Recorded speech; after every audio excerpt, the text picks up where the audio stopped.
Apa kabar anak-anak hari ini? Alhamdulillah, semoga sehat-sehat semua ya. Video ini berisi rangkuman materi pendidikan agama Islam dan budi pekerti kelas 7, bab 1 sampai bab 13. Yuk simak videonya. Iman kepada Allah Subhanahu wa Ta'ala adalah percaya dengan sepenuh hati bahwa Dia itu ada, diucapkan dengan lisan dan diamalkan dalam perbuatan sehari-hari. Al-Asma'u al-Husna adalah nama-nama Allah Subhanahu wa Ta'ala yang baik. Di antara Al-Asma'u al-Husna tersebut adalah Al-Alim, Maha Mengetahui, Al-Khabir, Maha Teliti, As-Sami, Maha Mendengar, dan Al-Basir, Maha Melihat. Cara meneladani Asma'ul Husna dalam kehidupan sehari-hari adalah mencintai ilmu pengetahuan, selalu gigih dalam mencari ilmu, dalam melakukan pekerjaan ingin selalu yang sempurna, teliti dalam berbuat, mau mendengarkan apa yang dikatakan orang lain sebagai masukan, dan selalu melihat dan mengamati dampak yang akan terjadi dan mampu mengatasinya. Hikmah beriman kepada Allah Subhanahu wa Ta'ala adalah akan selalu ditolong oleh Allah Subhanahu wa Ta'ala. Hati menjadi tenang dan tidak gelisah, dan mendatangkan keuntungan dunia akhirat. Jujur adalah kesesuaian sikap antara perkataan dan perbuatan yang sebenarnya. Hikmah atau manfaat perilaku jujur adalah akan dipercaya orang lain dan mendapat banyak teman. Hidupnya tentram karena tidak memiliki kesalahan dengan orang lain. Amanah artinya terpercaya atau dapat dipercaya.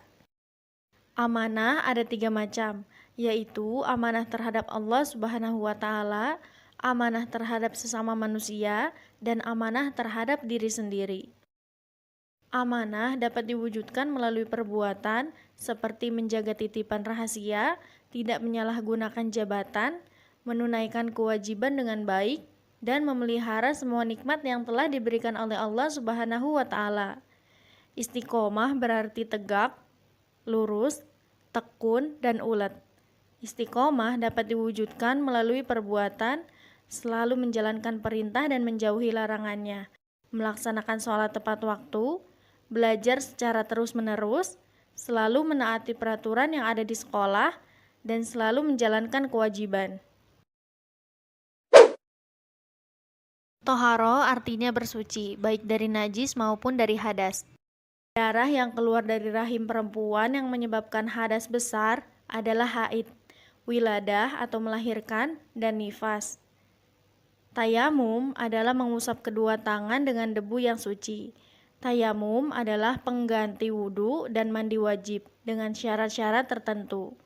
Rukun, niat, mengusap muka dengan tanah, mengusap kedua tangan sampai siku-siku dengan tanah, tertib.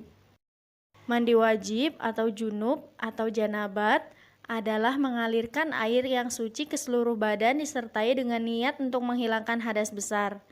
Rukun mandi wajib adalah niat dan mengalirkan air ke seluruh badan sampai rata. Istinja adalah bersuci sesudah buang air besar atau buang air kecil. Istinja bisa dilakukan dengan air atau batu. Kita harus senantiasa menjaga kebersihan dan kesucian di mana dan kapanpun, baik suci dari najis maupun suci dari hadas. Salat berjamaah adalah salat yang dikerjakan oleh 2 orang atau lebih secara bersama-sama, dan salah seorang menjadi imam sedang yang lainnya menjadi makmum. Hukum salat berjamaah adalah sunnah muakkadah, yaitu sunnah yang sangat dianjurkan. Sebagian ulama menyatakan hukum salat berjamaah fardu kifayah. Untuk menjadi imam harus memenuhi syarat, antara lain mengetahui syarat dan rukun sholat, serta perkara yang membatalkan sholat, fasih membaca Al-Quran, paling tinggi ilmunya dibandingkan yang lain, berakal sehat dan baligh.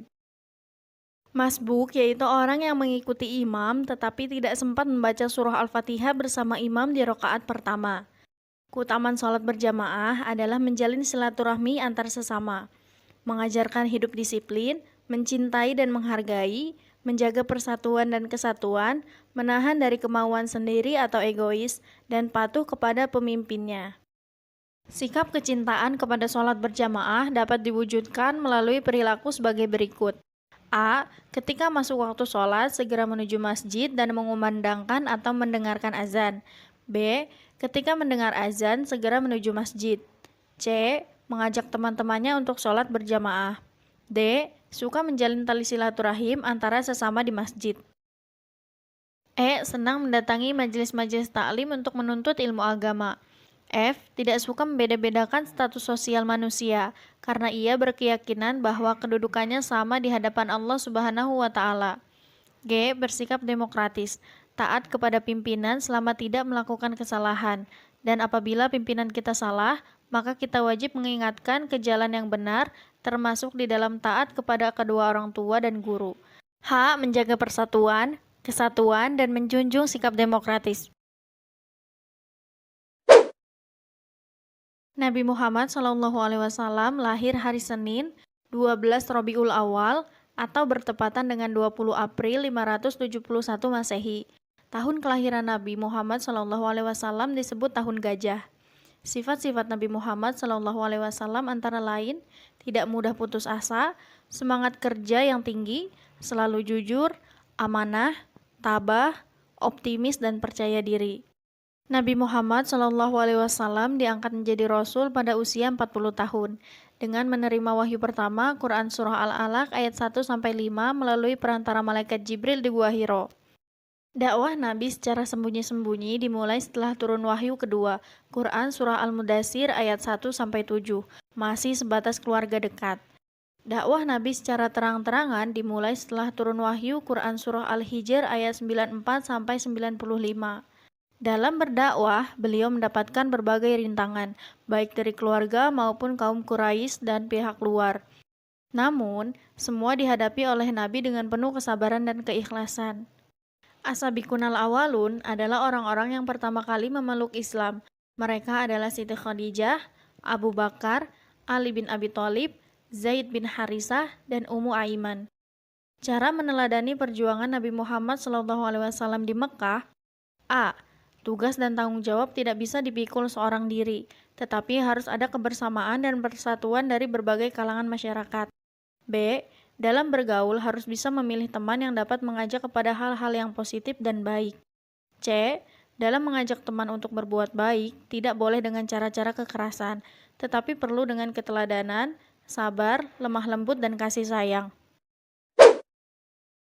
Kandungan Quran Surah Ar-Rahman ayat 33 meliputi A. Manusia dan jin tidak akan mampu menembus penjuru langit dan bumi untuk mengetahui isinya kecuali atas kekuatan dari Allah Subhanahu wa Ta'ala. B. Kekuatan dari Allah Subhanahu wa Ta'ala itu berupa akal yang harus dikembangkan dengan cara belajar.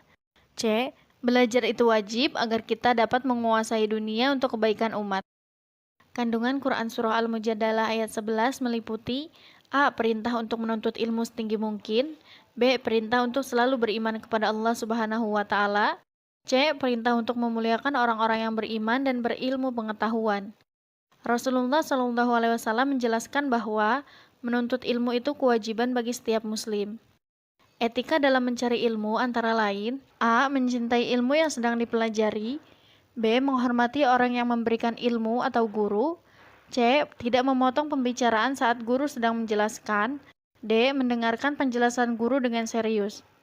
Syarat menuntut ilmu menurut Imam Syafi'i adalah kecerdasan, sungguh-sungguh, sabar, biaya, petunjuk guru, dan waktu yang lama. Menuntut ilmu itu hukumnya wajib atau fardu ain bagi setiap muslim, baik laki-laki maupun perempuan. Suatu bacaan disebut bacaan alif lam syamsiyah apabila terdapat alif lam diikuti salah satu huruf hijaiyah.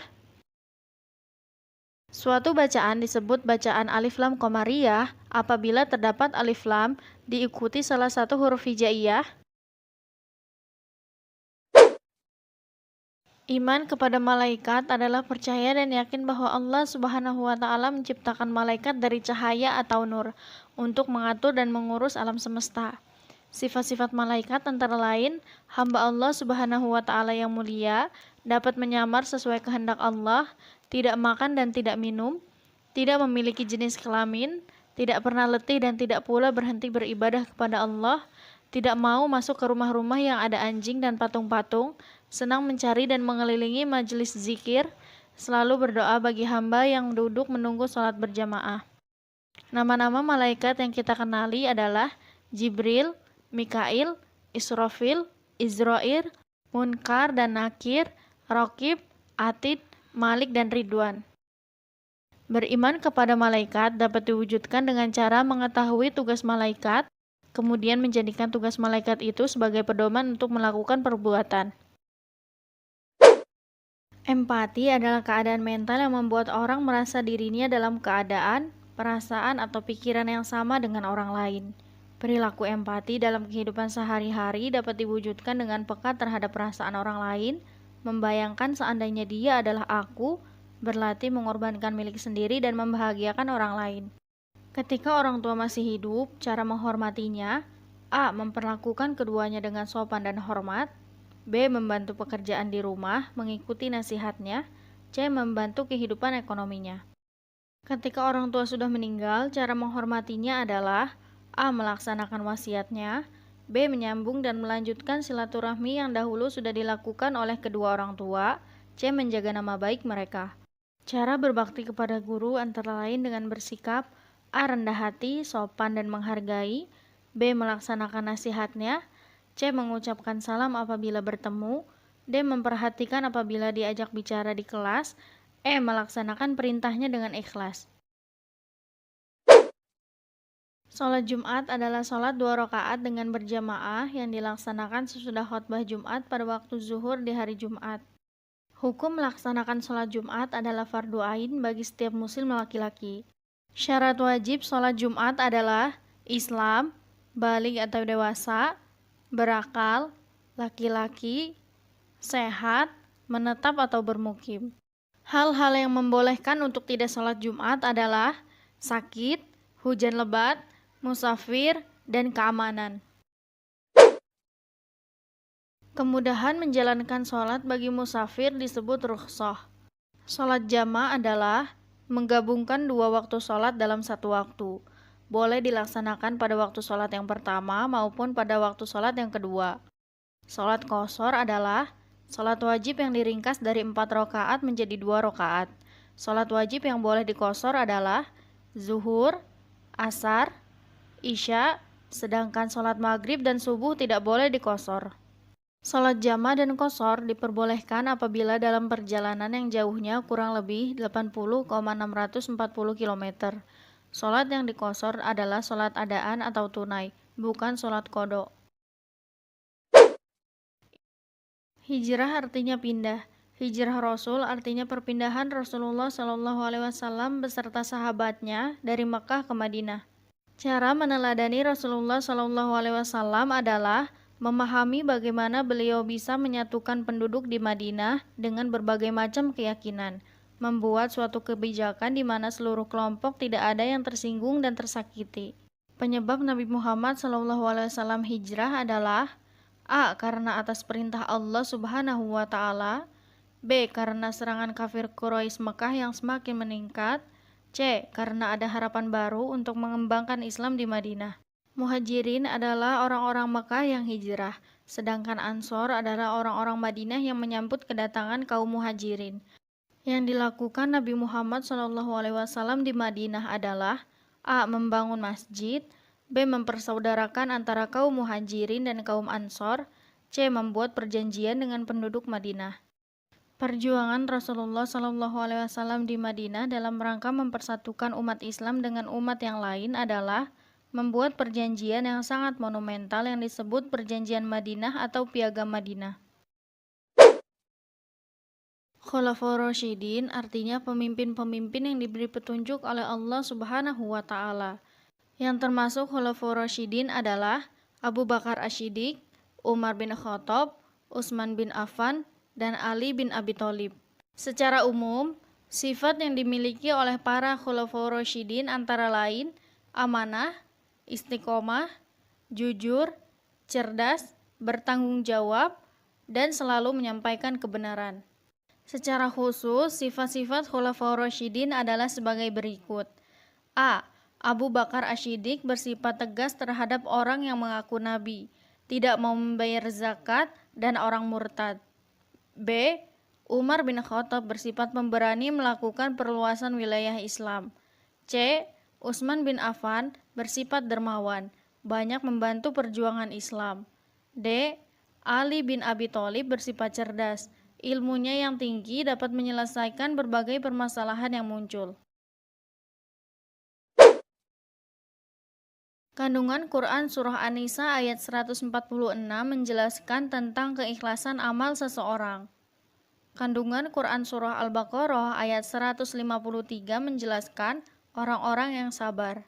Kandungan Quran Surah Ali Imran ayat 134 menjelaskan ciri-ciri orang yang selalu memaafkan orang lain. Ikhlas artinya perbuatan yang kita lakukan semata-mata karena Allah, tidak ingin dipuji orang lain.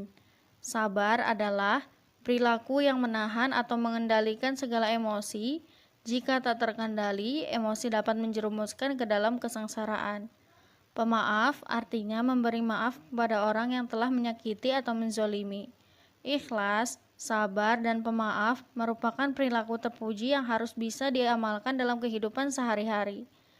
Apabila terdapat nun sukun atau tanwin bertemu dengan huruf hijaiyah, cara membacanya dibagi menjadi 5 macam, yaitu izhar halqi, idgham bigunnah, idgham bila gunnah, iqlab, dan ikhfa. Jika terdapat mim sukun bertemu dengan salah satu huruf hijaiyah, maka hukum bacaannya dibagi menjadi 3 macam, yaitu ikhfa syafawi, idgham mimi, dan izhar syafawi. Itu tadi rangkuman materi pendidikan agama Islam dan budi pekerti kelas 7, bab 1 sampai bab 13. Semoga bermanfaat. Terima kasih.